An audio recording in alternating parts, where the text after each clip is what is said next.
défaut finalement? Ou bien Moi, je pense que non. Moi, je pense que non. Je pense que la marginalité, c'est une qualité. Dans le milieu des affaires, on parle souvent de penser en dehors de la boîte. On dit « think outside the box ».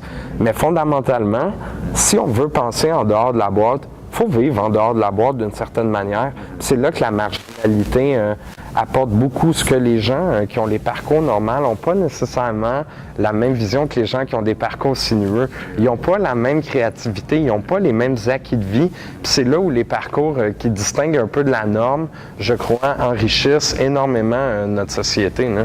Et le monde des affaires, soit dit en passant, je parle de société, là, mais quelque part, ce qui est important, c'est de faire notre place aussi dans le monde des affaires. Je pense que tu travailles beaucoup pour les jeunes entrepreneurs. Je travaille dans le milieu des affaires. Je te cacherai pas que c'est pas toujours facile quand on est un marginal, mais au bout de la ligne, c'est toujours payant. On a toujours, c'est un avantage concurrentiel. Je le confirme. Mais c'est très bien. Et donc après, ici à HEC, tu enchaînes un bac? Oui, j'ai commencé à faire des certificats. J'ai pas été accepté au bac, donc pour moi, c'était vraiment de rentrer par la porte d'en arrière, simplement pour avoir finalement un premier diplôme qui avait une valeur sur le marché du travail. J'ai commencé par faire un diplôme en gestion de la communication marketing ici à HEC Montréal.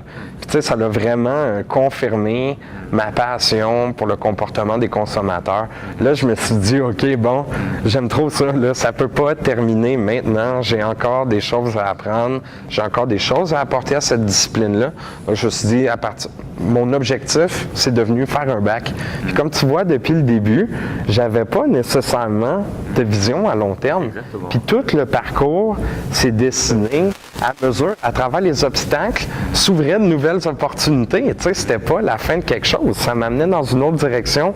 Ça l'a toujours déboulé. Il y a eu des gens qui m'ont aidé, qui sont présentés à chacun de ces obstacles-là, puis qui ont rendu tout ça possible. Hein. C'est excellent, ça.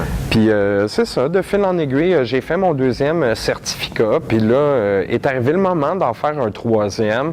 Je me suis dit, en fond, moi, ce qui me passionne, c'est les gens.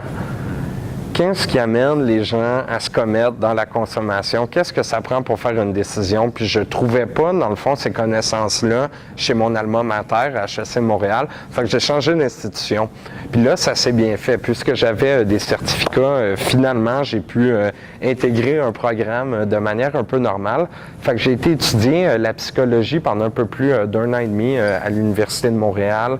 C'est une formation que j'ai très appréciée. J'ai beaucoup appris d'une part sur les consommateurs. Ça, c'était en maîtrise ou bien? Non, c'était encore au premier cycle.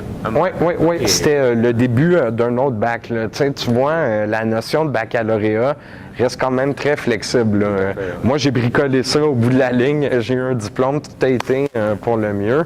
Mais c'était vraiment d'aller chercher des connaissances beaucoup plus fines par rapport à ce qui nous amène à être humain. La consommation fait partie de ça, mais la psychologie me paraissait une science excessivement appropriée pour m'apprendre ce que j'avais besoin finalement pour faire ma pratique du marketing.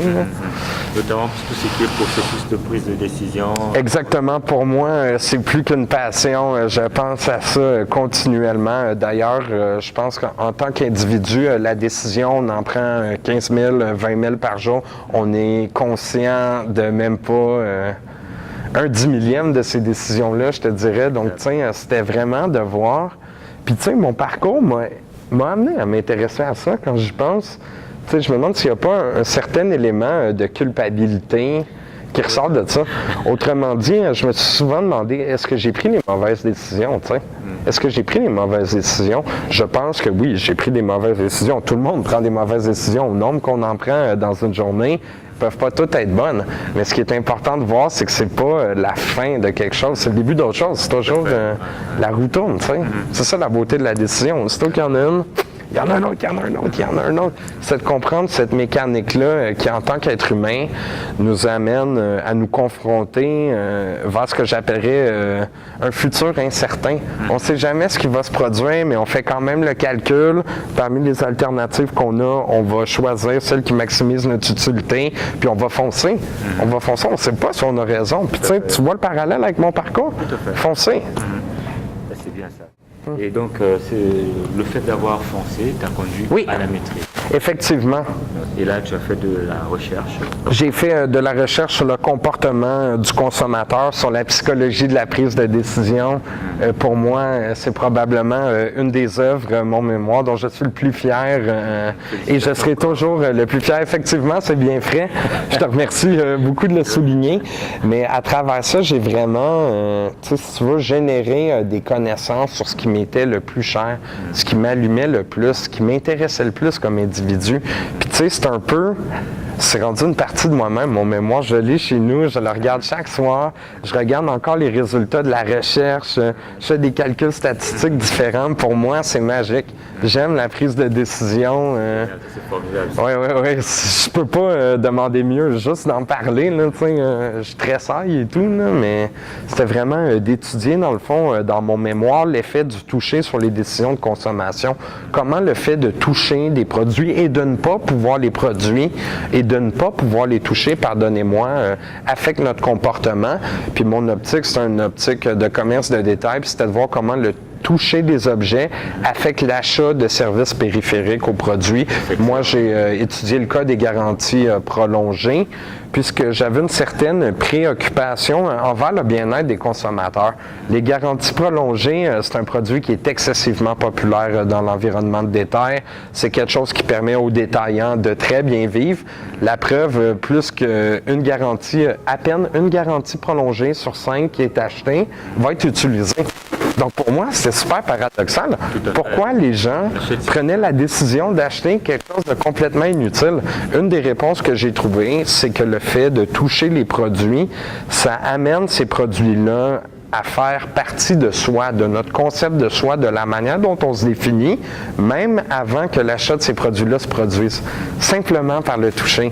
Et à travers ça, on a une explication de plus. Donc, si vous voulez acheter des garanties prolongées, on vous fait toucher les produits, méfiez-vous! C'est un peu... c'est corsé. C'est pour moi très bien.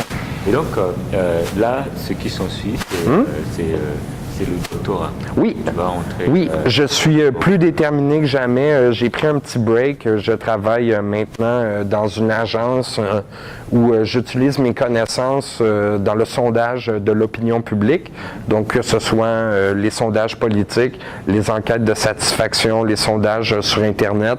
Donc, encore une fois, l'aspect comportemental très présent. Mais effectivement, mon objectif ultime, c'est de générer de la connaissance. Je veux devenir un entrepreneur du savoir. C'est ça qui m'allume. Je veux comprendre les gens, je veux me comprendre moi, je veux comprendre ma société et je veux contribuer à créer un monde meilleur.